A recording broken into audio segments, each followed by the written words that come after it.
Hémicycle, c'est la chronique politique du Grand Journal. Bonjour David Rohodalon. Bonjour Steve. Et merci de nous rejoindre comme tous les mercredis. Je rappelle que vous êtes le chef du service politique du Journal du Dimanche.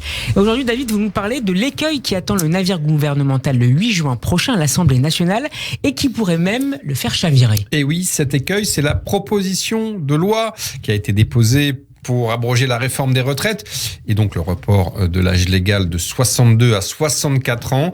Et cette fois, la menace ne vient pas des Insoumis ou du Rassemblement national, non.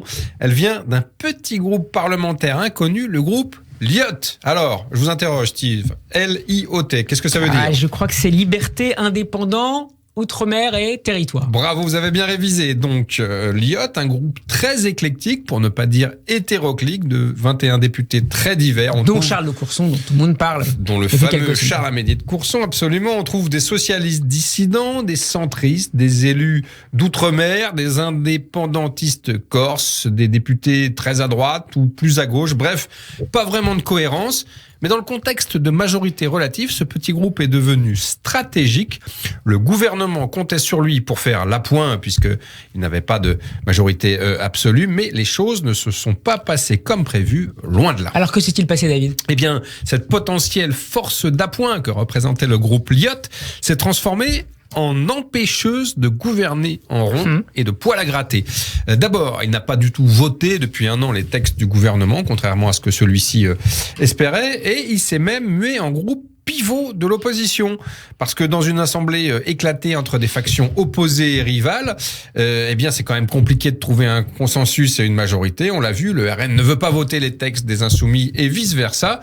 En revanche, tout le monde s'accorde sur ce plus petit dénominateur commun.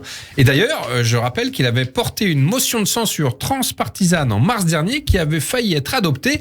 Elle avait manqué sa cible d'un cheveu, 9 voix près.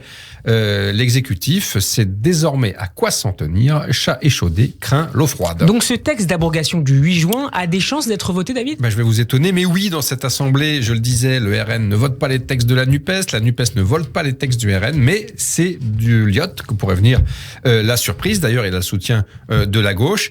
Et puis, l'argument de ce petit groupe, c'est qu'il n'y a jamais eu de vote des députés sur la réforme des retraites. Je vous rappelle, Steve, mais vous le savez, qu'il y avait eu un 49-3 qui avait empêché ce vote.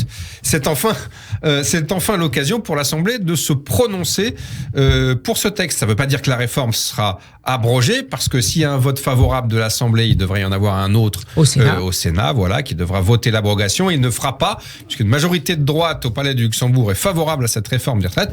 Mais peu importe, vous imaginez ce séisme, Steve, si le seul vote des députés sur le texte réforme des retraites est négatif, eh bien même si c'est symbolique, ça serait assurément une énorme défaite politique très cuisante pour le gouvernement. Action, réaction, que va faire le gouvernement pour répliquer ? Quelle contre-attaque est d'ores et déjà envisagée ? Il réfléchit à la contre-offensive, mais c'est sûr qu'il est très inquiet. La pression est très forte sur la présidente de l'Assemblée nationale, Yaël Braun-Pivet, pour qu'elle empêche ce vote. Alors, l'argument, c'est que la proposition du groupe LIOT serait irrecevable pour des raisons financières. Vous savez, on n'a pas le droit de présenter une proposition de loi qui coûte de l'argent au budget de l'État sans qu'il y ait des contreparties et des recettes. Et donc, la majorité, elle veut que la présidente de l'Assemblée utilise l'article 40 de la Constitution qui interdit à un texte de loi de dégrader les finances publiques. Il y a aussi des réflexions en cours sur la possibilité de mettre en place des classiques stratégies d'obstruction, vous savez, amendements, de manière à faire durer et l'examen du texte et ne pas aboutir au vote. Mais tout ceci pose un problème du point de vue démocratique. Le gouvernement peut-il décemment empêcher le seul vote des députés sur cette réforme ? Le débat au sein de la majorité fait rage. Bon, David, comment ça peut tourner cette affaire ? Je le disais, si l'Assemblée a toutes ses chances de voter cette proposition de loi, elle ne sera jamais appliquée. Mais un vote positif, ça serait un véritable coup de tonnerre pour l'exécutif. Et surtout, ça remettrait une pièce dans la machine de la bataille de la réforme des retraites.